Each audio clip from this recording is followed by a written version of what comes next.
Bonjour, bienvenue. On est en milieu d'après-midi et on est parti pour 1 heure et quart.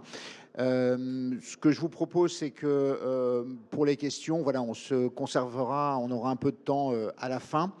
Voilà, juste avant, voilà, on va échanger entre nous pendant une petite heure et puis on se gardera 10 minutes, un quart d'heure de questions. Donc gardez bien vos questions. Ça se fait pas, mais je vais me présenter et ça va permettre d'ensuite de demander aux personnes qui sont avec moi sur scène de se présenter. J'ai la responsabilité d'animer cette table ronde cet après-midi. Donc, je suis Emmanuel Vivet. Je suis président d'une fédération d'opérateurs publics de services numériques qui s'appelle Déclic. Et puis, je suis directeur général d'un des membres de l'association nationale et je dirige l'ADICO, qui est une association d'élus. Donc, on est vraiment sur le secteur public, en tout cas cet après-midi. Et puis, je vais vous proposer, dans un premier temps, de vous présenter. Et puis, ensuite, on attaquera. Bonjour à toutes et à tous. Moi, je suis Guillaume Crépin, je suis le délégué de l'ANSSI pour la région Île-de-France. Moi, je suis le lieutenant-colonel Sophie Lambert et je suis adjointe à la division de la connaissance, de l'anticipation, de la gestion de crise au commandement du ministère de l'Intérieur dans le cyberespace. Autant vous dire qu'on fait beaucoup de choses. Bonjour, Jean-Michel Marat, je suis maire de Triport et vice-président de l'association des petites villes de France, plutôt spécialisée sur les dossiers numériques et éducation. Bonjour, je suis Alexis Boudard, je suis le directeur de l'incubateur de services numériques de l'Agence nationale de la cohésion des territoires qui accompagne en particulier les plus petites collectivités territoriales.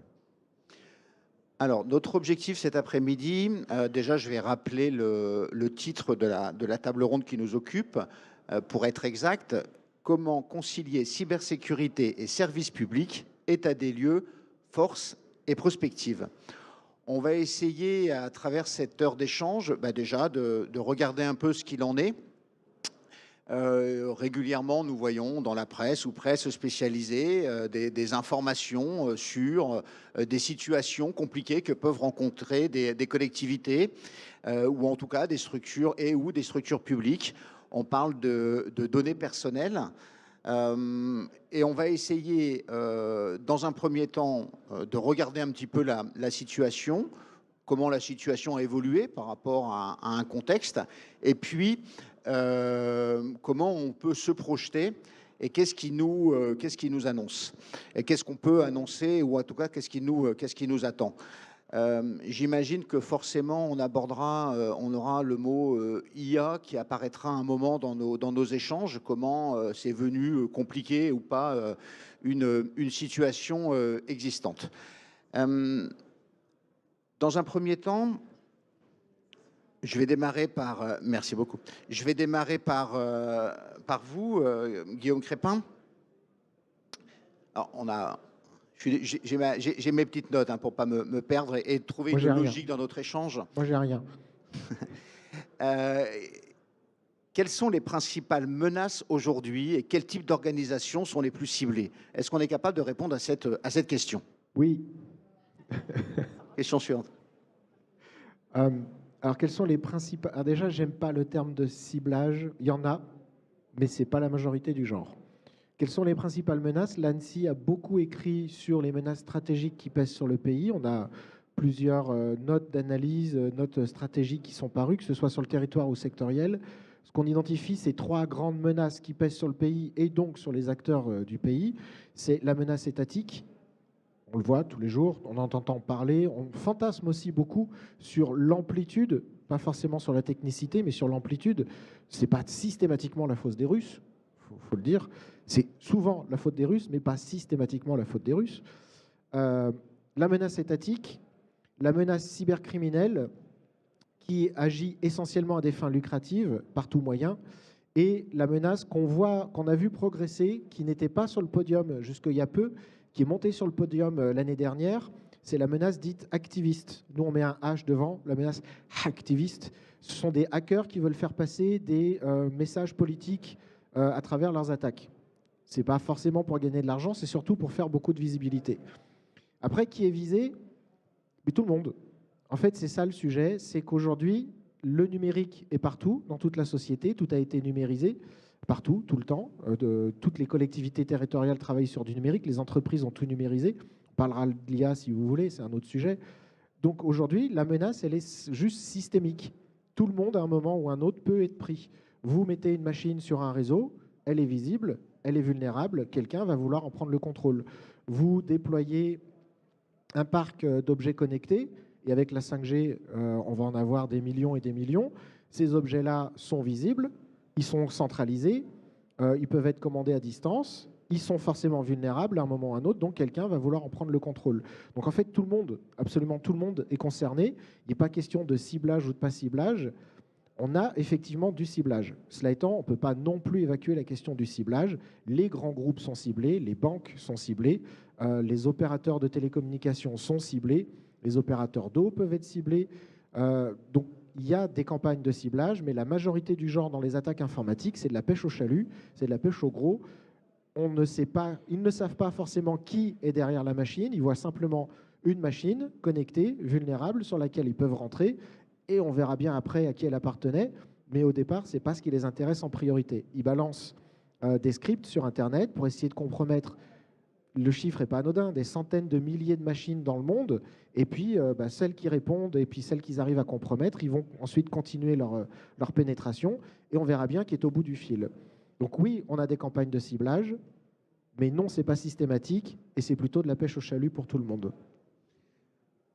Avant de vous passer la parole sur le ComCyber, ça peut être intéressant. C'est quoi la distinction? Qui fait quoi quand on parle aujourd'hui de l'ANSSI, du rôle de l'ANSSI? Mais alors, quand une collectivité est concernée, comment vous répartissez les rôles? Alors, je suis désolé, elle n'est pas écrite cette question. Comment vous répartissez les rôles entre le ComCyber et l'ANSSI? Ça, c'est une question piège, ce n'était pas préparé. Elle n'est pas écrite? Non, non, c'est assez simple. L'ANSSI, c'est l'Agence nationale de sécurité des systèmes d'information. C'est l'autorité nationale pour le pays. Elle définit, pour simplifier, vraiment très simplifié, elle définit les stratégies de l'État en matière de cybersécurité. Elle définit les stratégies, les moyens d'y arriver, et elle définit les exigences de l'État vis-à-vis de lui-même. L'État se protège, et les exigences qu'elle va pouvoir imposer à l'ensemble du tissu qui le compose. Donc l'État protège son tissu économique. L'ANSSI ne peut pas tout faire. L'ANSSI s'appuie sur tout un réseau de confiance. On va dire en gros que l'ANSSI est un chef d'orchestre, et ensuite elle va harmoniser pour que tous les musiciens de l'orchestre puissent travailler chacun sur leur instrument et puissent chacun apporter leurs compétences dans leur domaine. On travaille avec la gendarmerie, on travaille avec les services de renseignement, on travaille avec les forces vives, on travaille avec les associations de maires, l'AMF, on travaille avec tous ces mutualisants nationaux qui nous permettent de nous appuyer sur eux, sur des relais, pour pouvoir passer les bons messages dans leur propre écosystème. Le rôle de l'ANSSI, c'est donc de définir, et l'ANSSI, du coup, je vais pouvoir expliquer rapidement ce qu'on fait dans la délégation territoriale. L'ANSSI dispose d'un maillage territorial avec 1 à 2 représentants par région, au sens administratif. Ces représentants de l'ANSSI sont là pour animer leur territoire, aller au contact des forces vives du territoire, publiques et privées, trouver des relais sur lesquels s'appuyer pour que les messages de l'ANSSI puissent ensuite descendre dans le territoire auprès des gens concernés in fine. Donc on travaille avec tous les gens qui sont d'accord pour travailler avec nous et pour servir de relais. Alors sur le ComCyber, ma question était un peu quel état, qu'est-ce que vous constatez vous sur le territoire, et peut-être aussi expliquer le lien que l'on fait entre les gendarmeries par département. Est-ce que le ComCyber c'est l'entité nationale qui a des relais un petit peu partout? Comment vous travaillez? Et puis l'autre question, c'est pour compléter un peu la situation que vous observez et que vous traitez sur le terrain. Alors déjà, pour compléter un peu le propos de Guillaume, et effectivement, comme il vous l'a rappelé, l'ANSSI, c'est le leader de la cybersécurité. Et nous, au ComCyber-MI, notre mission, ma division en particulier, c'est d'essayer d'identifier qui nous attaque, pourquoi il nous attaque, comment il nous attaque. Et une fois qu'on a la moindre information sur une détection qui concerne une collectivité territoriale, la première réaction qu'on a, c'est d'informer l'ANSSI. Parce que l'ANSSI, c'est le leader de la cybersécurité et ils doivent savoir ce qui se passe, surtout quand ça touche une collectivité territoriale et donc l'État, quelque part derrière. sur nos missions, sur ce qu'on voit. Il faut que vous distinguiez bien ce qu'on arrive à observer par les plaintes que vous déposez. Mais le problème, c'est que si je vous donne le chiffre aujourd'hui, enfin 2024, parce que les chiffres 2025 sont en train d'être consolidés, on est à 398 000, ça a été mis à jour en juillet par le service statistique du ministère de l'Intérieur, 398 000 plaintes déposées dans le numérique, mais pour tout, pas que pour les collectivités territoriales. Vous vous doutez bien que pour le nombre d'utilisateurs que nous sommes, en termes de systèmes d'information, de tablettes, de téléphones, de monde connecté, en termes de cyberattaques, d'hameçonnage et tout ça, on est bien au-delà de ce chiffre. Donc il y a un vrai chiffre noir qui existe, mais il faut qu'on se focalise aussi sur ce chiffre. Donc il y a le chiffre des plaintes, il y a le chiffre aussi de cybermalveillance.gouv.fr qu'on prend en compte parce qu'il y a des gens qui se connectent sur ce site et qui vont demander des conseils. Donc on voit à peu près ce qui se dessine en termes de menaces. En ce qui concerne les collectivités, on est sur le piratage de comptes en premier, on est sur l'hameçonnage en deuxième et on est sur le rançongiciel en troisième, où ils viennent chercher des informations. Et mon service, parce que j'ai des analystes qui passent leur temps sur le dark, dans les forums de cybercriminels, parce que les hackers, ils ont besoin d'exister, donc ils viennent un peu se vanter quand ils attaquent une mairie ou quand ils attaquent une autre collectivité, ou même les fédérations, parce que là c'est un peu tendance. Là, ça nous donne aussi des éléments d'attaque. Si je reprends un peu ce qu'a dit Guillaume sur un peu les phénomènes qu'il voit sur les mairies, puisque vous m'avez demandé aussi quelques cas concrets. Oui, alors j'imagine que c'est compliqué de donner des exemples. Je ne donnerai pas les noms de la mairie. Voilà. Je ne donnerai pas les noms. Mais non pas pour les stigmatiser, parce que franchement, au même titre que les hôpitaux qui ont mis beaucoup d'efforts dans la cybersécurité avec leur projet CARE et qui ont réussi à élever leur maturité cyber, je peux vous dire qu'il en est de même pour les collectivités territoriales. Il y a un vrai engagement à monter en maturité cyber pour éviter d'avoir des attaques DDoS ou des rançongiciels. Il y a vraiment une volonté collective d'améliorer tout ça. Mais ça reste une responsabilité collective et je pense qu'on y reviendra. Sur le rançongiciel, par exemple, assez récemment, donc, il y a une mairie qui a fait l'objet d'un rançongiciel. Il faut savoir que dans le nord de la France, ce mois-ci, et la particularité du rançongiciel aujourd'hui, c'est que le hacker, il n'est pas tant intéressé par le fait de je rentre dans un système d'information de la mairie, je chiffre tout et je demande une rançon. Pourquoi ? Parce que de plus en plus d'élus ont bien compris qu'il fallait sauvegarder les données de la mairie de manière régulière. Donc ils ont bien compris, les hackers, que maintenant ils ne payent pas la rançon. De toute façon, ils n'ont pas le droit de payer la rançon. Mais globalement, la rançon ne sera jamais payée parce qu'il y a des sauvegardes et parce qu'ils ont pris ce réflexe. Donc le hacker, il s'adapte. Il se dit, OK, je ne vais pas chiffrer parce que de toute façon, il y a une sauvegarde. Donc ça ne sert à rien que je demande une rançon. Maintenant, sa mission, pour essayer de faire payer une rançon, c'est d'exfiltrer les données de la mairie ou d'une collectivité territoriale et là, de faire du chantage en disant « Si vous ne me payez pas la rançon, je diffuse toutes vos données sur le dark. » Ou je les offre au plus offrant et autant vous dire qu'il ne va pas les vendre une fois. Il va les vendre plusieurs fois au plus offrant et derrière, vous savez ce qui va se passer, campagne de phishing, fraude, escroquerie, usurpation d'identité, tout ce qu'on peut imaginer. Ça, c'est la nouvelle version du rançongiciel. Ce n'est pas le rançongiciel je chiffre, c'est le rançongiciel j'exfiltre et je fais du chantage. Ensuite, ce qu'on observe beaucoup, c'est les fuites de données. Mais ça, tout le monde, vous le voyez. Mais les fuites de données, parfois, on se dit, bon, c'est un hacker hyper intelligent qui est rentré dans un système d'information hyper sécurisé. Des fois, c'est très, très simple. D'une fuite de données, il sait que la secrétaire fait l'objet d'une fuite de données sur Free, il sait qu'elle travaille dans telle mairie, il teste le mot de passe qu'il y a dans la fuite de données, il s'aperçoit que la secrétaire a exactement le même mot de passe parce que on sait tous qu'il faut qu'on ait un mot de passe différent pour nos applications, mais souvent, on utilise le même mot de passe parce qu'on n'a pas envie d'en apprendre 10 par cœur, et du coup, il teste, et c'est comme ça qu'il rentre. C'est une des façons de rentrer, mais il y en a plein d'autres.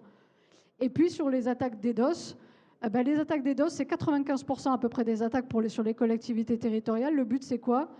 C'est de nuire à la crédibilité de la collectivité, c'est de dire aux citoyens, n'ayez plus confiance en votre État parce qu'ils ne savent pas protéger vos données.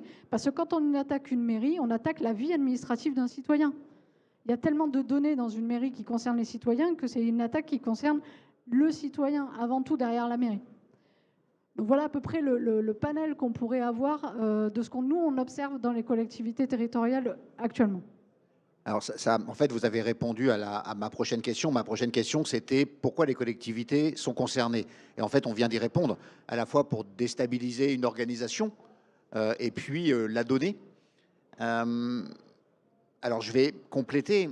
Est-ce que, quand vous avez cité, et peut-être étendre aussi à vous, monsieur le maire, sur la période actuelle et la période électorale, est-ce qu'on observe en période électorale une situation encore différente, complexe? Tout à l'heure, on parlait d'ingérence rapidement étrangère. Et est-ce que cette période, c'est une période particulière ou pas dans ce domaine-là? Alors, à notre niveau, pas forcément, puisque globalement, on va dire que c'est des élections qui n'ont pas un enjeu national. Ça, il faut déjà le relativiser. Après, effectivement, il y a des mises en tension des services de l'État, notamment sur la gestion des remontées d'élections, etc.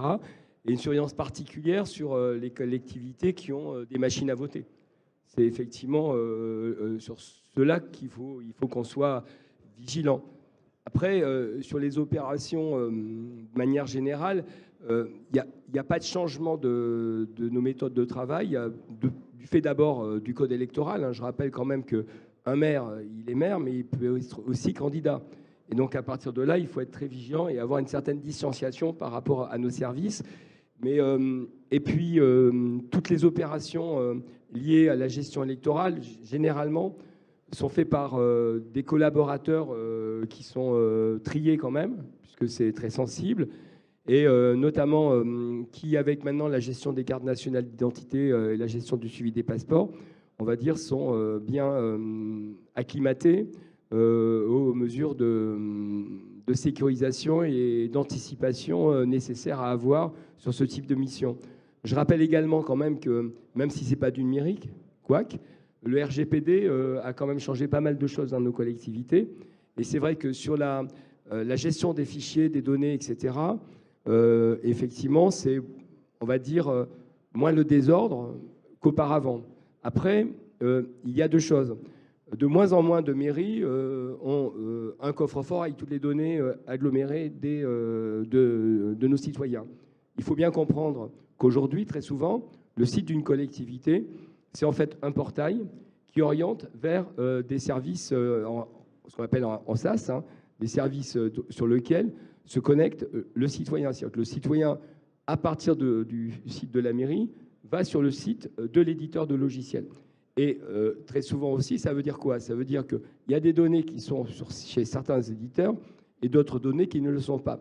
Ça pose d'autres problèmes de sécurité. C'est-à-dire que sur la sécurisation des données dites des citoyens, en fait, la mairie en tant que telle, elle est de moins en moins, y compris on reviendra sur les sauvegardes parce que ça c'est essentiel, elle est de moins en moins, on va dire, dépositaire de ces données.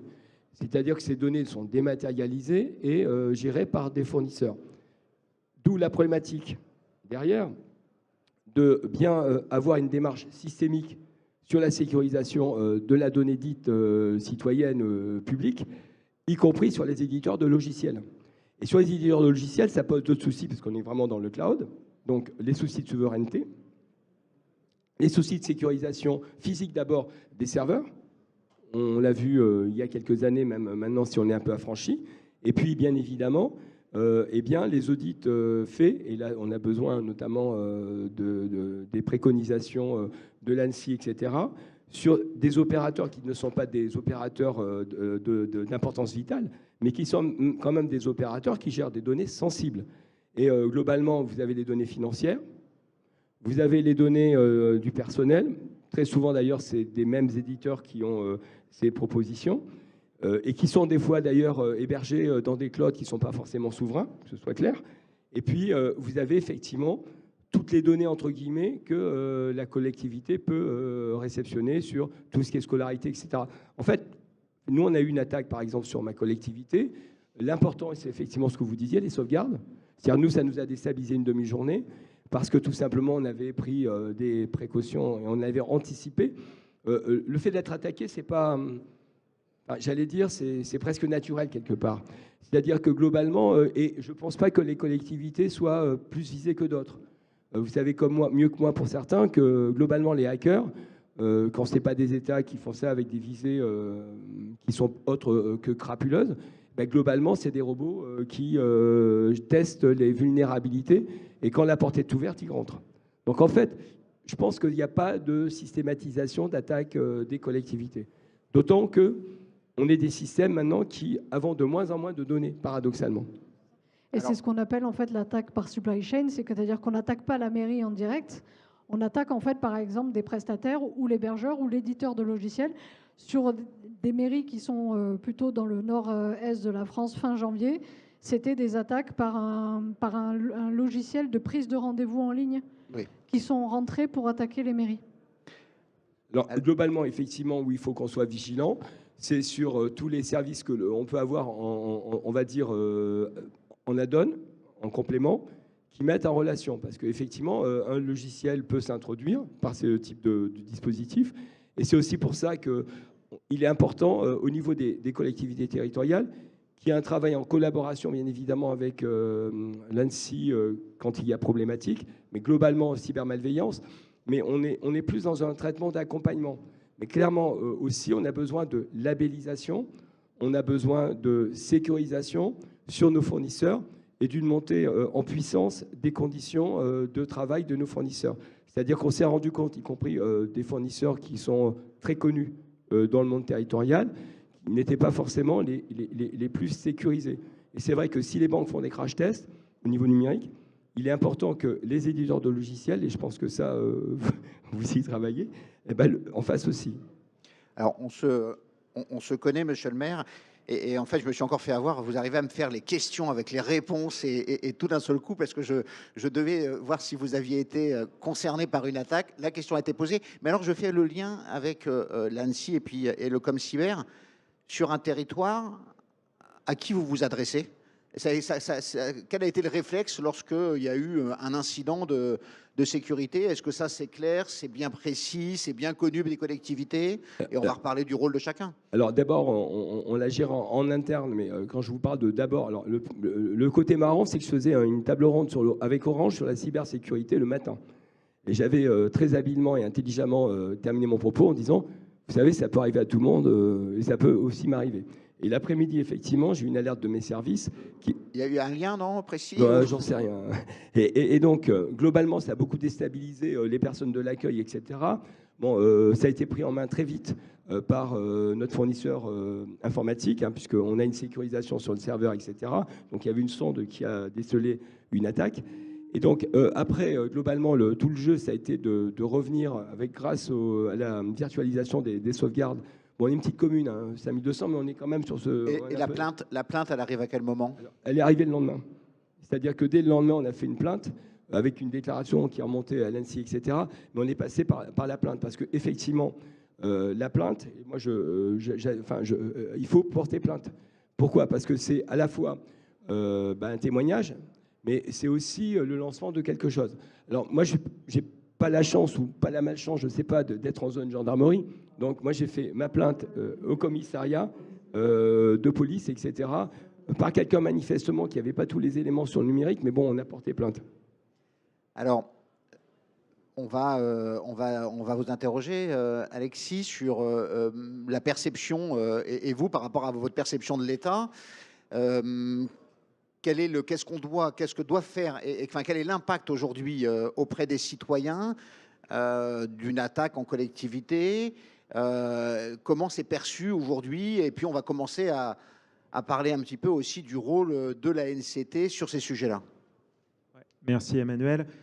Déjà, beaucoup a été dit au démarrage de la table ronde, hein. C'est la question de la confiance envers le service public, la confiance dans le service qui est rendu au quotidien. Aujourd'hui, je crois que c'est la journée européenne des données personnelles. Et donc, pour le coup, très clairement, voilà, les fuites de données, n'importe quelle attaque, c'est une confiance qui est rompue envers le citoyen, c'est la base. Les compétences des collectivités territoriales, hein, elles sont extrêmement variées, extrêmement larges. Ça va de l'économique au social, à l'état civil. Donc, c'est des données qui sont manipulées, qui sont extrêmement sensibles. Donc, la donnée des enfants aussi, on peut penser aux écoles. Enfin, c'est vraiment absolument catastrophique. Donc, le premier élément, c'est la question de la confiance. Le deuxième aussi, c'est dans les équipes qui vont travailler dans les collectivités locales. Il y a vraiment des traumatismes qui sont liés aux attaques cyber. On assiste souvent à différentes conférences. Il y a des témoignages qui sont donnés, hein, même de la part de responsables informatiques ou de la part de RSSI. il peut y avoir un vrai trauma en fait d'avoir été attaqué dans la collectivité, une peur des outils et un risque bien sûr de continuité. Faut penser voilà, aux données de cimetières, ça arrivait dans certaines communes, ça avait été très connu notamment dans le sud de la France, donc c'est juste pour faire un petit panel. Et puis c'est la rupture de continuité dans le service public qui est délivré, donc on peut penser au blocage du système pendant une demi-journée. Et c'est dans la presse, vous voyez parfois des systèmes d'information qui peuvent être bloqués pendant plusieurs mois. Dans des plus grosses collectivités locales, ça va être le système d'aide, aide aux entreprises, aide aux particuliers, donc vraiment une rupture d'activité. Donc, c'est un risque de confiance, un risque de continuité, aussi un risque pour le personnel. Après, pour positionner un peu l'activité de l'Agence nationale de la cohésion des territoires sur ce sujet, déjà en un mot pour positionner l'agence, qui n'est pas toujours un objet très connu, mais si je vous parle de France Service, c'est un programme aujourd'hui qui est très connu, qui est porté par l'agence, de vraiment réussir à fédérer tous les services publics, notamment en zone rurale, pour les citoyens. Sur le numérique, c'est les infrastructures, toujours en partenariat avec les collectivités locales. La question de l'inclusion numérique, on va trouver la question de la cyber aussi. Les tiers-lieux, et puis le volet services numériques. Et donc nous, sur les services numériques, on intervient à 2 niveaux. Déjà, le premier niveau, ça s'est fait en partenariat avec le secrétariat général à la Défense nationale. On a eu la chance à l'ANCT de construire un projet qui s'appelle la suite territoriale. Et dans le cadre de ce projet, il y a eu vraiment 2 angles. Il y a eu un premier angle, c'est de faire connaître en fait toutes ces problématiques. Donc là, c'est plutôt un rôle d'assurer une vue globale d'ensemble, de réunir les acteurs autour d'un même projet. Et puis, plus modestement, avec des partenaires locaux, c'est de créer un peu des solutions de secours, des solutions qui peuvent être utiles au quotidien. Donc la vue référentielle, c'est, on en parlait, c'est plus à titre préventif que je vous l'évoque, sur les attaques qu'on citait, une des entrées, ça va être la question de l'identité numérique. Et donc, je vais vous partager des chiffres qui ne sont pas forcément très connus, mais on a encore près d'un tiers des communes en France qui n'ont pas de nom de domaine déposé. Il y a une anecdote, mais c'est arrivé il y a une quinzaine d'années, mais ça parle toujours, c'est la ville de Padirac qui avait eu son nom de domaine acheté par un propriétaire privé. C'est facile de retenir l'usage qui peut être fait du nom de domaine ensuite, notamment à des fins commerciales. Donc, nom de domaine, la question de la messagerie. Pareil, au niveau des statistiques, c'est une donnée qui n'est pas forcément connue, mais on a à peu près 20 000 adresses mail de collectivités locales, donc sur les 35 000 communes et à peu près 1 200 intercommunalités, qui ne permettent pas de faire le lien entre la commune elle-même et puis la personne qui détient l'adresse mail. Donc on va être sur du Wanadoo, donc c'est pas Orange, c'est Wanadoo, donc un service qui s'est arrêté il y a 20 ans. Yahoo, Gmail. Vous imaginez, si vous avez ce type de messagerie, ça veut dire forcément que vous allez utiliser des solutions de stockage associées qui sont différentes. Je me permets simplement peut-être de compléter cette partie-là. En fait, on commence à parler de confiance et de donner confiance dans le numérique aux citoyens. Et l'exemple est sur lequel la cartographie que tu pourras expliquer après, que vous avez sorti, qui est une cartographie très utile, c'est qu'aujourd'hui, l'exemple qu'on donne, c'est qu'un citoyen qui reçoit un mail de sa collectivité secrétariat. Le nom de la mairie @gmail.com et qui lui dit d'aller cliquer sur le lien pour aller récupérer le bac jaune dans le cadre de la collecte sélective, en quoi on rassure le citoyen que le mail qu'il a reçu en Gmail est bien le mail de la collectivité et que le lien qui est proposé. Et c'est là où on commence à parler de confiance numérique et c'est là où on commence à parler de responsabilité pour les collectivités dans toute cette chaîne en fait de confiance numérique. Et la cartographie faite par la NCT permet territoire par territoire à la fois de regarder la cohérence entre les noms de domaine et les sites internet, la sécurité aussi, on va mettre un peu de mots, on va parler des marques, on va parler, voilà, et peut-être détailler un peu la cartographie qui a été réalisée. Ouais, c'est un travail assez formidable qui a été réalisé, c'est que les adresses des collectivités, elles sont publiques, elles sont référencées sur servicepublic.gouv.fr. Jusque-là, tout va bien. Et donc, à partir de jeux de données publics, on peut l'exposer sous forme de carte, et puis aussi, on peut passer ce jeu de données sur un référentiel avec des choses extrêmement précises. Donc, à la fois, est-ce qu'on est sur du .fr, du .com? Est-ce qu'on va avoir une extension géographique? Est-ce qu'effectivement ça respecte des marques? Est-ce qu'on est capable de remonter sur tel type aussi d'hébergement? Donc c'est un ensemble d'informations. On passe un script tous les jours et ça permet vraiment de mesurer le niveau de crédibilité quelque part de l'ensemble de ces adresses mail. Alors parfois il suffit juste à la commune d'actualiser son adresse sur le site servicepublic.fr, tout simplement parce que c'est de l'open data, donc il y a parfois des données qui ne sont pas actualisées. Et puis parfois c'est juste le réflexe de se dire, est-ce que je suis à risque? Est-ce qu'il me reste tel ou tel élément à accompagner ou est-ce que je suis vraiment complètement à côté? Et donc le fait d'être exposé aussi sur une carte, ça permet d'avoir des repères. Et tout de suite sur cette carte, on indique s'il y a une structure de mutualisation ou pas qui peut accompagner sur le territoire, quelle est la démarche que je peux réaliser. Et donc là, on arrive sur l'aspect solution, parce que bien sûr, il existe des solutions. Là, on parle vraiment de la base, donc vers qui me tourner, une structure de mutualisation, une offre de base pour les plus petites communes qu'on peut également proposer sur le nom de domaine. On a un autre domaine, collectivité.fr, qui est une excellente alternative de base pour la collectivité qui veut avoir ce palier.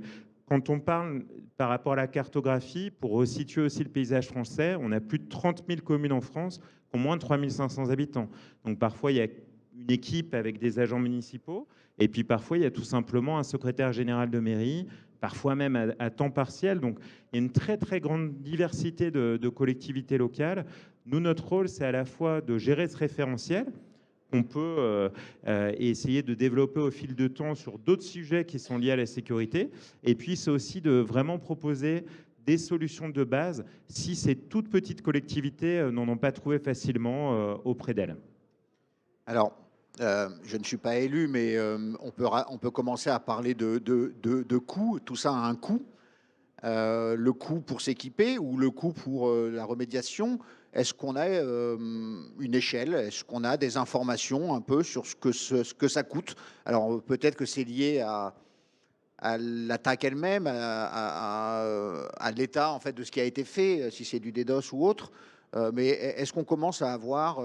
Est-ce qu'aujourd'hui l'argument coût est entendable ou est-ce qu'aujourd'hui, avec un équipement, ou en tout cas respecter peut-être une hygiène de sécurité, on arrive déjà à éviter un certain nombre de choses? Ou est-ce que c'est pas si simple? Je ne sais pas qui voudrait répondre. La question du coût, alors il y a le coût d'anticipation, il y a le coût après l'attaque. Alors tout dépend les dégâts de l'attaque, c'est ça le coût. Si par exemple on prend je vais essayer aussi de rester très agnostique et pas d'aborder d'identifier certains cas, mais quand vous avez un conseil départemental qui se fait attaquer et qui perd à la fois les données sociales, les données de collège et les données de tout ce qui est voirie. Et encore une fois, on ne cite personne là. Non, non, absolument. Au niveau de l'architecture, c'est sûr que le coût il est colossal. Et c'est sûr que pour tous les... jusqu'aux adresses de messagerie. Nous, sur la collectivité concernée, ça a été un vrai traumatisme. Mais peut-être que l'architecture n'était pas forcément la mieux adaptée. Donc, ce que je veux dire, c'est que moi, je pense que clairement, on va changer de sujet de la cyber, mais c'est lié quand même.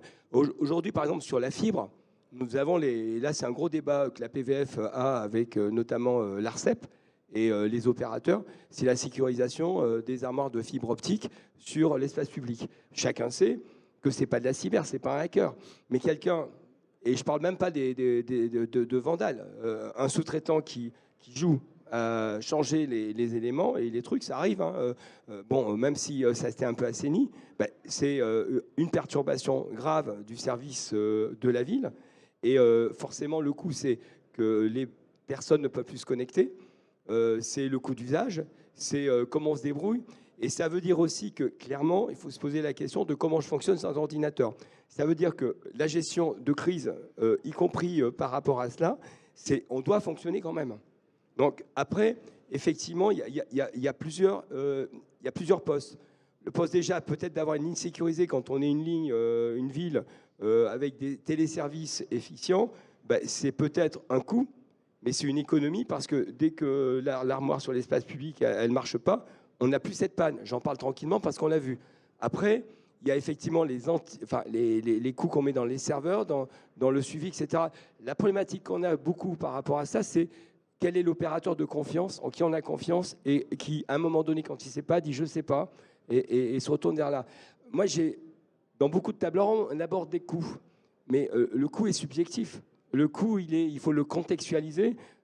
Par contre, il y a un coût humain, il y a un coût de crédibilité de l'institution en tant que telle, et des fois, la leçon, on la paye cher. Mais c'est vrai que la notion de coût en tant que telle, elle est compliquée. Par contre, moi, j'aurais tendance à dire que sur la maintenance, sur la sécurisation, sur les équipements, on va dire à minima, une collectivité doit faire de ce poste une priorité sans péter les câbles. Ça, c'est bien compris en conseil municipal, quand vous préparez le budget, avant de donner la parole? Alors, très objectivement, on ne m'a jamais posé la question en conseil municipal dessus, mais nous, clairement, dans le budget, on a bien identifié. Je prends l'exemple, par exemple, aujourd'hui, des fournisseurs de ressources, enfin, les éditeurs de logiciels qui ont monté, bien évidemment, leur niveau de sécurité. Ça devient de plus en plus cher. Aujourd'hui, vous ne payez plus un logiciel, vous payez un service et l'installation et l'implantation du service. Là, par contre, quand on a dans un budget, j'en parle tranquillement parce qu'on est en train de faire un changement à la fois de la compta qu'il va falloir prévoir et des ressources humaines. Bon, on va commencer en fonction de ce qu'on peut par les ressources humaines. Là, on est sur des coûts pour ma collectivité de 40 à 60 000 euros. Mais on n'est pas sur, c'est pas la cyberliée, oui. C'est le service plus la cyber. Vous vouliez réagir? Et le coût qu'on ne voit pas, c'est le coût caché, c'est-à-dire, là, on est très centré sur la collectivité, mais souvent la collectivité est reliée à d'autres, où le hacker peut aussi aller attaquer et profiter des interconnexions pour le faire. Et puis, toutes les données qu'il a réussi à exfiltrer, forcément, derrière, ça va avoir un coût caché pour les victimes qui vont se faire l'objet d'une campagne de phishing, d'usurpation d'identité, de fraude. Tout ça, on ne le quantifie pas parce que les gens, déjà, peut-être qu'ils ne savent pas qu'il y a eu cette fuite de données, et donc ils ne font pas attention, ils cliquent, ils remplissent, ils pensent qu'ils ont eu un stationnement, ils payent. Et tout ça, ce coût-là, c'est le coût qu'on ne voit pas, qui est caché. Alors évidemment, on est très centré sur la collectivité territoriale, mais en fonction de ce qui a réussi à être exfiltré, il peut y avoir un autre coût derrière. Alors, on a fait un état des lieux. Vous vouliez réagir? Oui, s'il vous plaît, merci. Attention, je vais enfoncer une porte ouverte, planquez-vous. Ça coûtera toujours moins cher de vous sécuriser que de reconstruire après une attaque, de toute façon. Après, sur les coûts, il faut voir que les coûts sont progressifs. Vous pouvez faire de la sécurité numérique à coût zéro. Sensibiliser vos collaborateurs, les informer, aller à la pêche aux infos, regarder ce qui est en train de traîner sur Internet pour faire passer l'information. C'est un coût zéro, ça ne coûte rien. Ça vous coûte un peu de temps pour aller sur des sites spécialisés, ça vous coûte un petit peu de temps pour mettre quelqu'un qui, peut-être une fois par semaine, va aller sur cybermalveillance pour voir quelles sont les nouvelles méthodes. Et ça va lui coûter peut-être une demi-heure, une heure de travail par semaine pour faire une petite newsletter à l'ensemble des collaborateurs de la mairie ou de l'entreprise. C'est un coût zéro. Ensuite, vous pouvez boucher les plus gros trous à moindre coût. Je vous expliquerai juste après comment. Donc, les coûts, déjà, ils peuvent être nuls et ils peuvent être surtout progressifs. Ensuite, ça a été très bien dit par M. Morer, que j'ai juste à côté. Vous n'êtes pas seul, vous n'hébergez pas seul l'ensemble de votre système d'information. Vous faites appel à plein de prestataires, vous faites appel à plein de gens. Vous n'avez pas à supporter seul les coûts de votre sécurité. Donc, ayez une approche juridique de votre système d'information, imposez des mesures de sécurité à vos fournisseurs et à vos contractuels. Imposez-leur des mesures de leur côté pour que ce soit eux qui prennent en compte le coût de votre sécurité. Vous allez déléguer une partie de votre système d'information chez ces gens-là. Arrêtez de donner les clés de la voiture et de vous endormir à côté. Contrôlez ce que vous faites, contrôlez ce qu'eux font, exigez des mesures de sécurité chez vos prestataires. Ça ne coûte rien de mettre des clauses de sécurité dans les contrats et d'exiger des mesures de sécurité chez vos prestats. De toute façon, c'est un levier technique sur lequel vous ne pouvez pas agir. Vous avez utilisé un outil professionnel pour gérer la paye, la RH ou la santé. Ce n'est pas vous qui allez sécuriser l'outil. Les serveurs sont chez le prestataire. Ce n'est pas vous qui allez sécuriser le serveur du prestataire. Donc, exigez des mesures de sécurité dans vos contrats avec vos prestataires. Ça augmente votre sécurité, ça ne touche pas à vos coûts, ça ne vous impacte pas.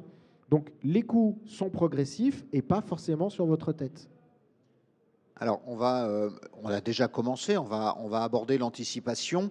Et quand on parle d'anticipation, l'exemple précis étant, aujourd'hui, la mairie a des obligations et que le lendemain matin, la mairie doit pouvoir, hein, quand on parle des services d'une collectivité locale, c'est pas drôle, mais enregistrer le décès d'une personne, gérer son fichier électoral, payer ses fournisseurs, payer ses agents, traiter les dossiers d'urbanisme. Ça veut dire qu'on va commencer à parler de reprise d'activité, de continuité d'activité, mais donc avant ça, d'anticipation. Guillaume Crépin, sur cette partie, comment on peut anticiper? C'est quoi les recommandations que peut faire l'ANSSI sur cette anticipation? On a déjà commencé à en parler un peu, mais on va aussi parler d'outils, j'imagine, de solutions. Il y a plusieurs approches. Il y a une approche très simple qui consiste à allumer des cierges et espérer qu'il vous arrive rien. Ça existe, je l'ai vu. Bon, c'est pas forcément super efficace. Et ça marche? Ça peut. Il y a une autre approche qui est de se prendre en main et de démarrer sa sécurité, de monter en compétence et de commencer à le prendre sérieusement en compte. Et ça ne peut pas se faire au niveau technique. C'est pareil, il faut arrêter de considérer que le DSI doit s'occuper de tout. Au passage, c'est un message que je passe régulièrement et je le dis clairement quand je rencontre les DSI parce que je navigue quand même beaucoup dans la région et je vais voir beaucoup de collectivités parce qu'elles m'appellent au secours en me disant qu'est-ce qu'on fait, par où on commence, on n'y arrive pas. À chaque fois, j'explique au DSI, mais lui, il le sait, mais c'est surtout quand je rencontre le DGS de la commune, je lui dis, attendez, le DSI, la sécurité, c'est pas son métier, c'est même antinomique. Vous êtes en train de lui faire porter une casquette de schizophrène parce que le DSI, son métier, c'est d'assurer du numérique, de trouver des outils et de faire en sorte que ça marche. Et vous lui demandez en même temps, dans le même processus de pensée, de mettre de la sécurité et de bloquer les services pour que ça fonctionne, pour qu'il n'y ait pas d'attaque. Donc arrêtez de considérer que le DSI doit faire les deux. Déjà, séparer les deux casquettes, il va devenir schizophrène. Pour monter votre sécurité, très simplement, prendre les choses en compte, on a un service qui vous permet, ils en ont parlé ce matin, j'ai appris ça tout à l'heure, l'ANSSI était présente ce matin pour présenter le service, donc ceux qui n'étaient pas là, vous allez découvrir, ceux qui étaient là, tant pis. Ça s'appelle Mes services sécurisés, donc vous écrivez, hop, Mes services sécurisés, et sur Mes services sécurisés, vous allez retrouver l'intégralité des ressources pourvues par l'ANSSI et par ses partenaires. Surtout, ce que vous allez retrouver, c'est un lien pour demander un diagnostic de cyberdépart. Je vois Jean-Michel qui hoche la tête. Le diagnostic cyberdépart, c'est un diagnostic gratuit mis à disposition par l'ANSSI à des bénévoles qui vont venir gratuitement chez vous pour faire un diagnostic de premier niveau en une trentaine de questions. Et à la sortie du diag, 1h30 à peu près, à la sortie du diag, ils vous remettent gratuitement 6 mesures prioritaires à mettre en place pour votre sécurité. C'est-à-dire qu'en fonction des réponses que vous donnez aux questions qui vous sont posées, en fonction d'une granularité dans les réponses, ce n'est pas oui, non. À chaque fois, il y a 4 réponses possibles de 4, on va dire, forces possibles. Il y a je ne sais pas. Bon, si vous ne savez pas, on va mettre le sujet sur la table, on va en parler. Il y a non, c'est-à-dire que vous n'avez rien fait. Non, non. Bon, on va en parler aussi. Il y a j'ai fait un petit peu et il y a j'ai fait complètement, je suis à niveau. Si vous avez fait complètement, vous êtes à niveau, on va passer la mesure et on va vous proposer autre chose. Donc l'idée, c'est de vous poser une trentaine de questions, d'avoir des réponses sur ces 30 questions et de vous donner 6 recommandations qui correspondent à votre situation à vous. Et ça, c'est gratuit. Je ne sais pas si je l'ai dit. Si, je l'avais dit. Vous déposez une demande, vous avez juste une adresse mail à donner, vous avez juste à dire dans quel département vous êtes. Votre demande, elle part en ballottage auprès de ce que nous, on appelle des aidants. Et un aidant prend contact avec vous, vous propose un rendez-vous, vient mener un diag gratuit chez vous, vous donne 6 recommandations et ça vous donne les points de départ. Quand on me dit oui mais par où on commence, on a fait ci, on a fait ça, alors à chaque fois je sors le même exemple mais c'est tellement parlant.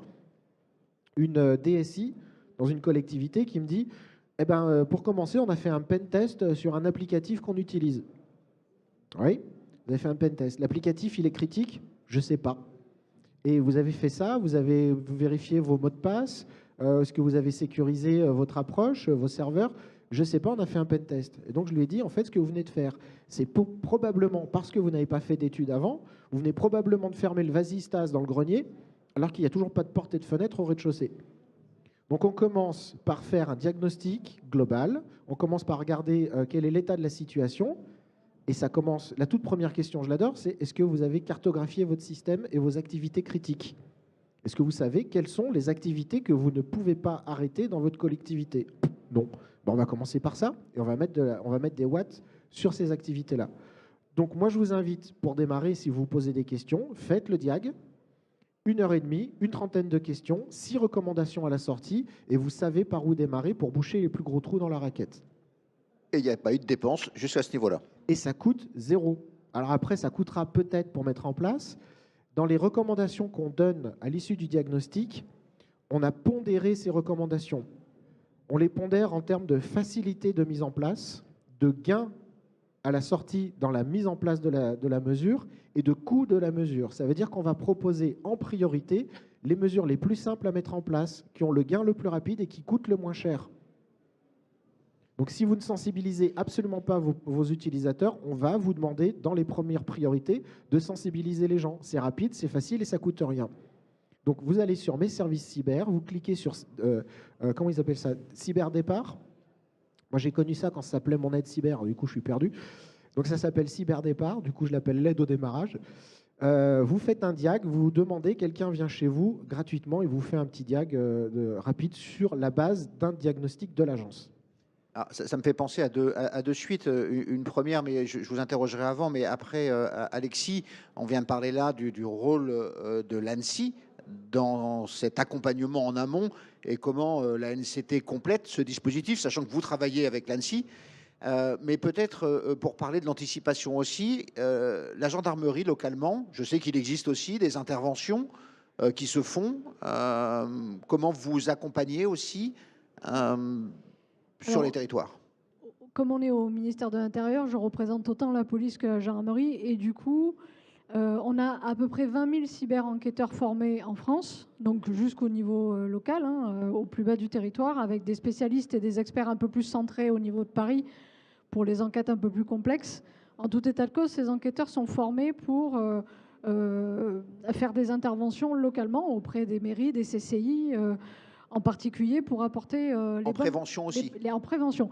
Alors, il ne faut pas imaginer que les forces de l'ordre n'interviennent qu'en réaction. Et je sais que c'est souvent l'image qu'on vous donne, mais on est vraiment dans l'anticipation parce que à partir du moment où on est dans la phase judiciaire, on est déjà en échec quelque part. Si on est déjà dans le judiciaire, c'est qu'on a échoué quelque part. Et donc la prévention, c'est tout aussi notre pan missionnel, c'est de vous apporter les bonnes pratiques au plus près de vous. Et c'est pour ça que dans chaque commissariat, chaque gendarmerie, vous avez des référents cybersécurité, des référents sûreté. Ce sont des gens qui se déplacent dans vos entreprises, en particulier dans les collectivités, pour faire un point sur la sécurité physique.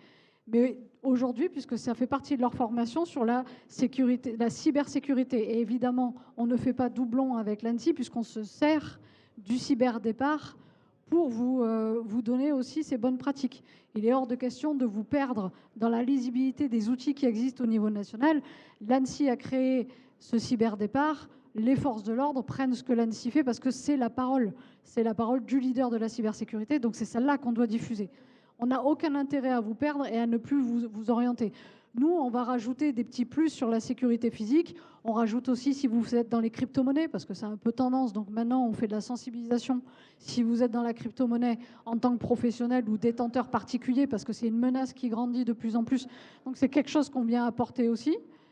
Et donc, nous aussi, en niveau central au ministère de l'Intérieur, on réfléchit à créer des outils. On est en train de créer une mallette pédagogique cyber pour l'ensemble des enquêteurs qui ont à intervenir pour qu'on n'ait qu'une seule parole à porter.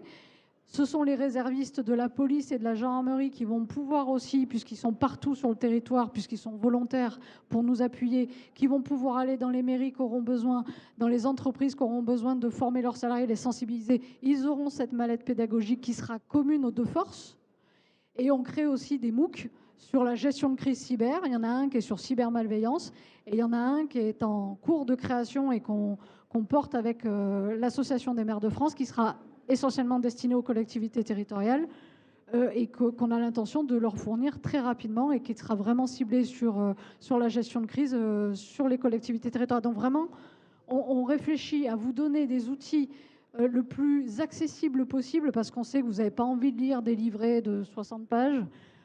Donc c'est totalement disruptif ce qu'on fait. Il y a des jeux, il y a une mise en scène. Vous êtes comme dans un jeu vidéo, vous êtes en cellule de crise. Il y a des supports pédagogiques qui font écho à cybermalveillance.gouv.fr, qui est le site de référence pour tout ce qui est qualité pédagogique. Vraiment, nous, on n'est pas là pour rajouter des choses. On s'adapte entre ce que fait l'ANSSI, ce que fait cybermalveillance, ce que font d'autres entités qui sont très utiles, et on vient rajouter un petit plus parce qu'on sait qu'il y a un besoin particulier pour les élus. Et donc, on est en train de créer ce MOOC en particulier pour les aider. Donc vraiment, on n'est pas que dans la partie enquête, on est vraiment en amont. On a tout intérêt, nous, à ce qu'on soit le moins attaqué possible. Plus on sera collectivement résilient, plus on dira aux hackers d'aller chasser ailleurs. Alors, en fait, juste avant, je suis désolé, mais en fait, ça me fait penser, quand on parle d'exercice et jeu ou de crise, c'est peut-être une minute, enfin quelques mots sur Rempart, parce que ça fait partie de l'exercice que vous avez mené, qui a été une grande réussite, mais ça fait partie de cette prévention. C'était très bien. Non, c'était un chouette exercice qui a pris beaucoup de temps à organiser. Donc pour ceux qui auraient raté l'information, on a organisé en 2025 un exercice de gestion de crise massifié qu'on a appelé Rempart 25, qui a consisté à jouer un scénario sur une journée entière. Et le principe, c'était de le jouer au niveau national. Donc on a centralisé Rempart dans chacune des régions de France. L'ANSSI centrale, qui pilotait le scénario et qui pilotait le dispositif, a demandé à chacun des délégués dans sa région de trouver un site sur lequel pouvaient converger tous les joueurs qui voulaient participer à Rempart. Et donc on a joué comme ça du Rempart dans toute la France, en temps réel. Ça a démarré tous les jours, enfin le jour dit, à la même heure pour tout le monde. Ça a duré toute la journée et de mémoire, on a eu plus de 5000 joueurs entre le temps réel et le temps différé. Ça a plutôt bien marché. On nous demande de le refaire, mais on ne le refera pas parce que mes collègues sont épuisés, ils sont traumatisés par Rempart. Véritablement, ils sont traumatisés. Mais l'idée, c'était aussi d'amorcer quelque chose, de donner des idées. Ceux qui l'ont fait aussi. Hein. Ceux qui l'ont fait aussi, tant mieux. On aime bien quand on traumatise avec nos exercices. On ne fera pas de Rempart. Par contre, l'idée, c'était d'amorcer quelque chose, de passer la main et que Rempart puisse être un exemple à suivre après pour les années à venir dans les territoires partout en France. Et donc, en Île-de-France, je peux parler de l'Île-de-France en tout cas, il y a l'équivalent d'un Rempart qui est en train de se constituer. Alors, un petit malin, il faut que j'apprenne à fermer ma bouche, a dit, vous ne pouvez pas l'appeler Rempart parce que ce serait trop connoté Annecy, vous n'avez qu'à l'appeler Muraille. Ils m'ont pris au mot, et du coup, ça va s'appeler Muraille 26. Ça va être copiloté par le campus cyber Île-de-France, qui va organiser ça chez lui. Et ça va être aussi géré le même jour, a priori, par la métropole du Grand Paris, qui va dérouler le scénario sur une demi-journée pour des collectivités territoriales de la métropole. S'il y a des gens qui veulent venir se greffer sur l'exercice, on les prendra avec plaisir. Plus on est de monde, plus il y a de fous, plus on rit. Et l'idée, c'est rejouer un Rempart, cette fois sur une demi-journée, sur un exercice, mais encore une fois massifié, pour faire venir un maximum de joueurs, pour les sensibiliser à la gestion de crise. Et là encore, ça ne répond pas... l'idée, c'est pas de former les gens et de dire, ça y est, vous êtes un expert en gestion de crise. C'est de semer une graine dans les têtes des joueurs, de manière à ce que les joueurs puissent après repartir dans leur collectivité, repartir dans leur entreprise, pour dire, il faudrait que nous aussi, on joue un exercice pour nous, avec notre scénario à nous, avec nos mécanismes, nos procédures, nos outils, et qu'on devienne résilient sur une gestion de crise. Au passage, pour les entités qui vont être essentielles ou importantes, un exercice de crise annuel est rendu obligatoire par la directive NIS 2. Donc à un moment, il va falloir que ça rentre dans la culture. Donc on essaye, voilà, comme ça, d'amorcer quelque chose en montrant la voie, en ouvrant la voie, en vous montrant comment faire, et puis après, on vous passe la main et vous faites comme des grandes filles et des grands garçons. Alors Alexis, comment la NCT, l'agence au contact des collectivités, comment vous équipez aussi, tu as commencé à en parler tout à l'heure, mais comment vous coordonnez un peu et est-ce que les collectivités viennent aussi vers vous sur ces sujets-là ?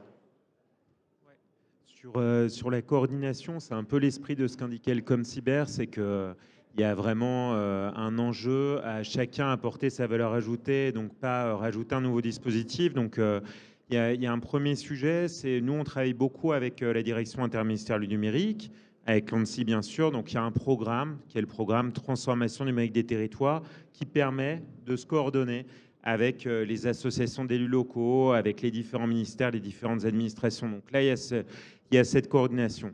Et puis après sur la proximité, avec les collectivités locales. Pour nous, il y a plusieurs entrées. Il y a une entrée qui est absolument fondamentale, c'est l'entrée des mutualisateurs.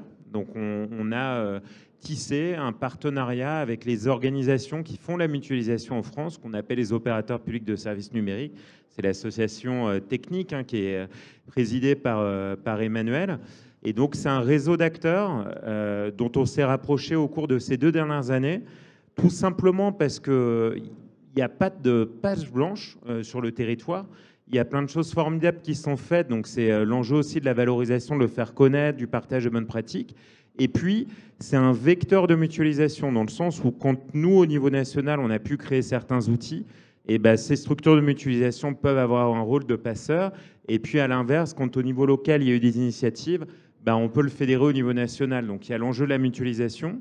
Il y a aussi un enjeu qui est très intéressant, c'est que à la NCT, on est représenté en fait par les différents préfets de département sur le territoire. Et donc, il y a un vrai sujet de comment est-ce qu'on va accompagner les délégués territoriaux de l'agence, qui sont les préfets de département, à porter aussi les bons messages auprès des communes. Et donc, c'est un poids, la parole de l'État dans le département. Et donc, on essaye aussi de proposer une offre de service, des messages clés, comme ceux qu'on a pu évoquer tout à l'heure sur les questions d'identité numérique. Après, se coordonner sur un plan technique, c'est aussi mettre en avant un certain nombre de briques techniques qui sont importantes parce que ça permet de fédérer les acteurs.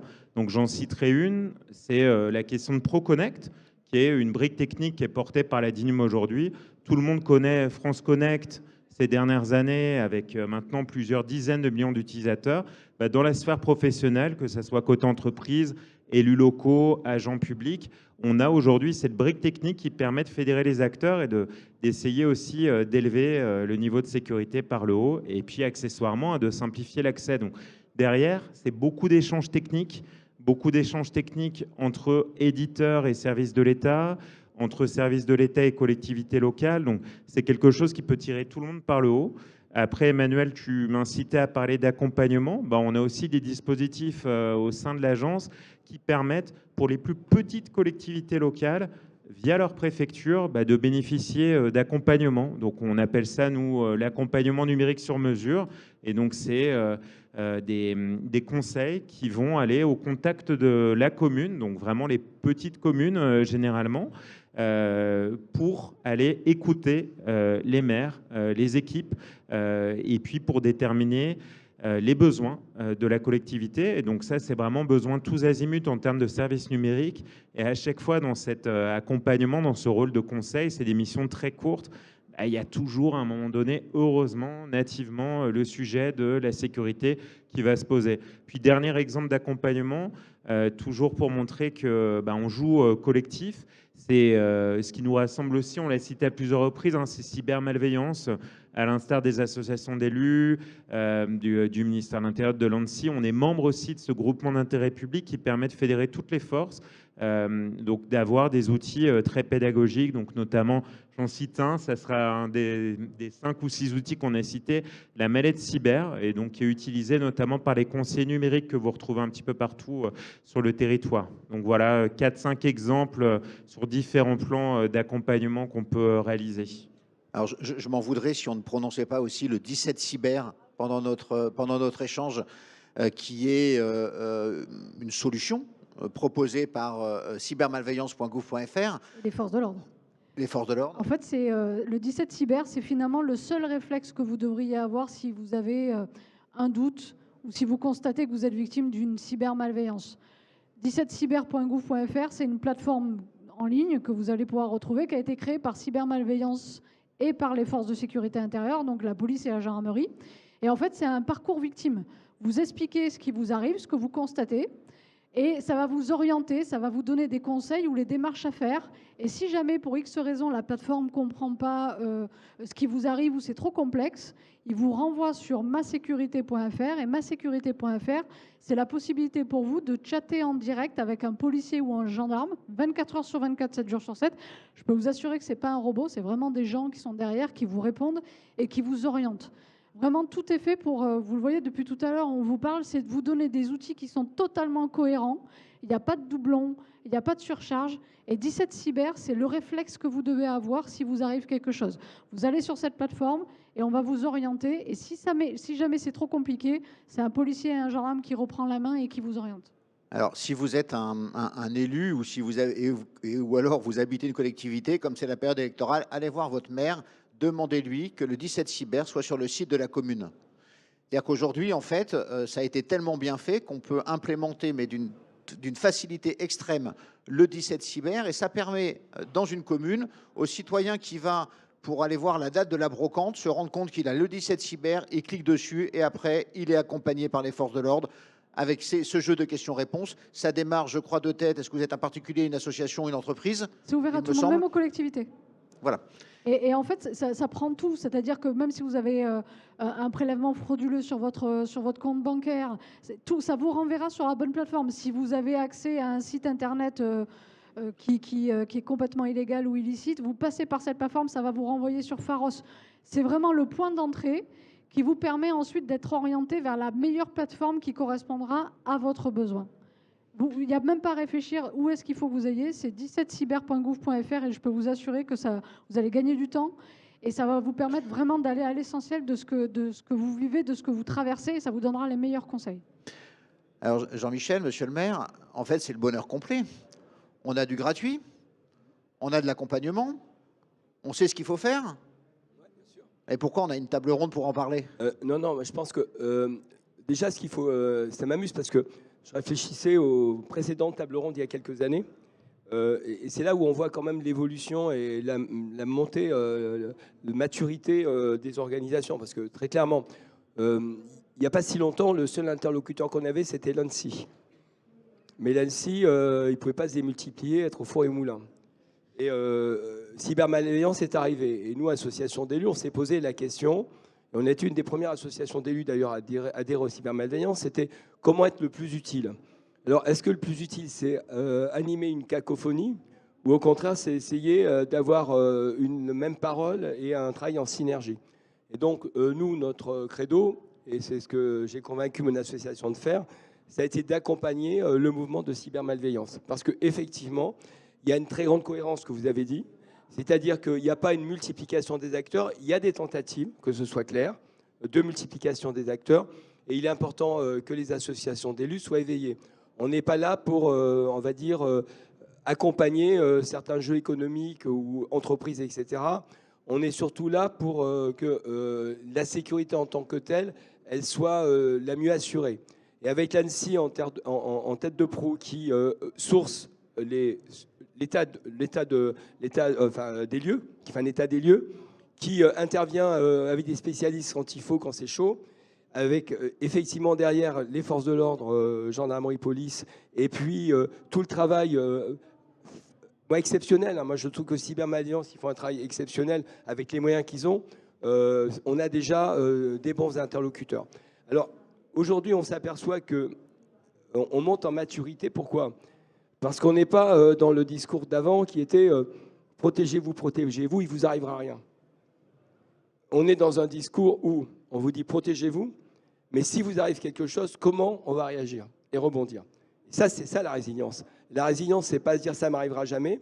Les lignes de Maginot, l'histoire nous a montré qu'elles avaient un coût réel, mais une utilité toute relative par rapport à ce qui s'est passé au niveau de l'histoire, mais qu'il est important et essentiel de savoir comment rebondir quand on a un problème. C'est-à-dire, je ne dis pas de ne pas se protéger, mais je dis simplement que le risque, ce n'est pas la taille de la commune, c'est la maturité de la commune, ce qu'elle a pu mettre en place ou pas. C'est également, quelquefois, moi j'ai discuté avec des DSI qui me disaient « ça ne m'arrivera jamais ». L'histoire a montré parfois que le propos était un peu rapide. Mais ce que je veux dire par là, c'est qu'aujourd'hui, on est en train, avec l'exercice rempart ou muraille, on est en train de se dire, bah écoutez, si ça arrive, bah, il faut l'anticiper et savoir comment on gère le risque. Et c'est vrai que ce qu'on appelle la continuité des services, c'est maintenant un réflexe qu'on doit acquérir, qui nécessite une approche différente, qui nécessite aussi de sécuriser ses équipes et qui nécessite aussi de prioriser les missions et de hiérarchiser les risques. Donc je pense effectivement que cette table ronde montre quand même, malgré tout, qu'il y a une évolution très intéressante dans la manière d'appréhender la sécurisation informatique. Donc la question, c'est plus si vous allez être attaqué ni quand. La question aujourd'hui, c'est est-ce que vous êtes prêt? Et en fait, on vous a donné vraiment des outils pour que vous soyez prêts et que vous subissiez le moins possible.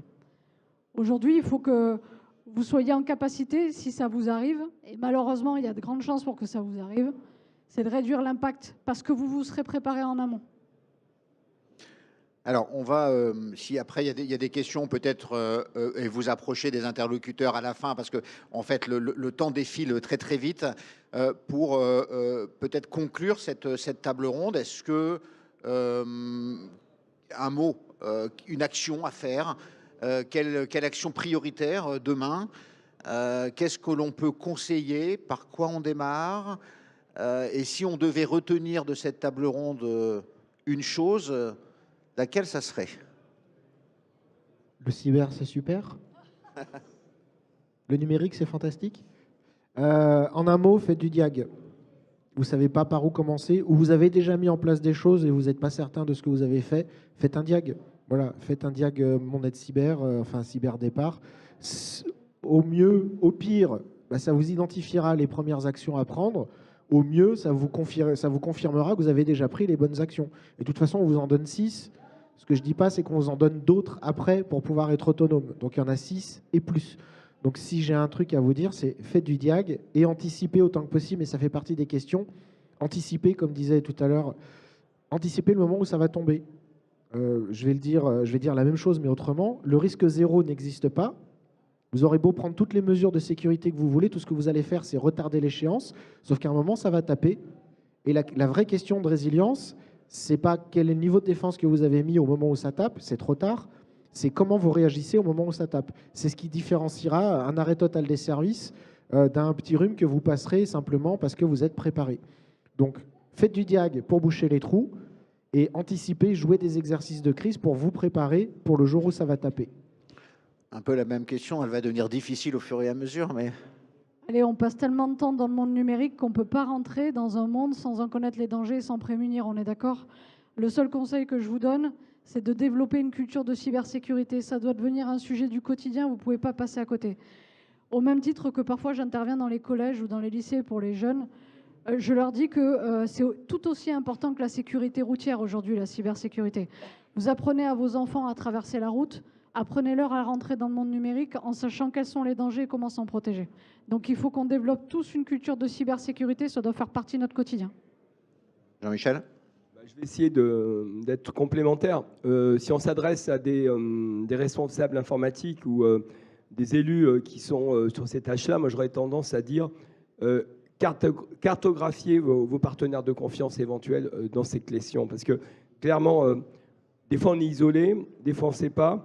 Mais si on a déjà le numéro du téléphone du partenaire de confiance, qui peut d'ailleurs être quelqu'un de la gendarmerie, etc., c'est déjà une partie de la solution qui est en cours. Parce que parfois, enfin, à mon sens, c'est mon analyse, le conseil, il ne peut pas être que technique. C'est un accompagnement aussi humain, etc. Et c'est basé, qu'on le veuille ou non, sur la confiance. D'où aussi la nécessité, effectivement, de labelliser la confiance externe. Mais c'est un autre enjeu.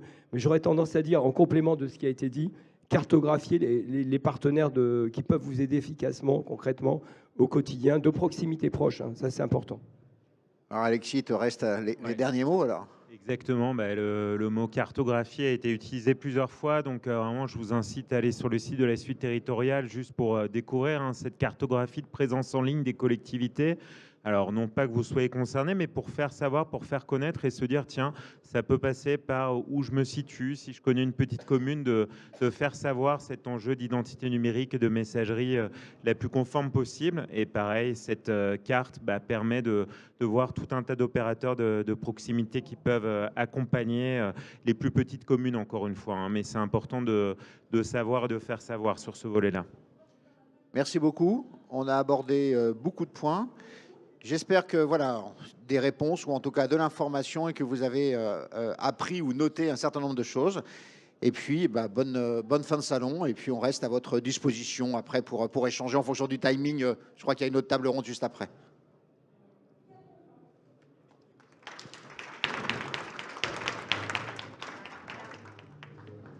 Je vous retiens juste une seconde. On a fait une remise des trophées dans la salle d'atelier 4 et on n'a pas pu me remettre le trophée coup de cœur parce que le trophée coup de cœur est sur scène. Et je vais vous le remettre, colonel, directement. Alors, j'ai pas déballé encore le trophée.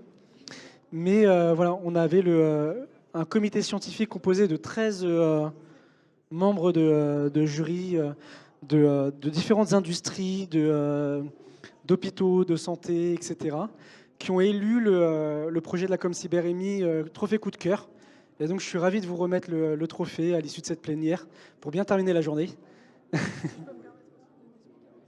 Peut-être pour vous expliquer un petit peu Tiens, je te le donne parce que c'est ton département.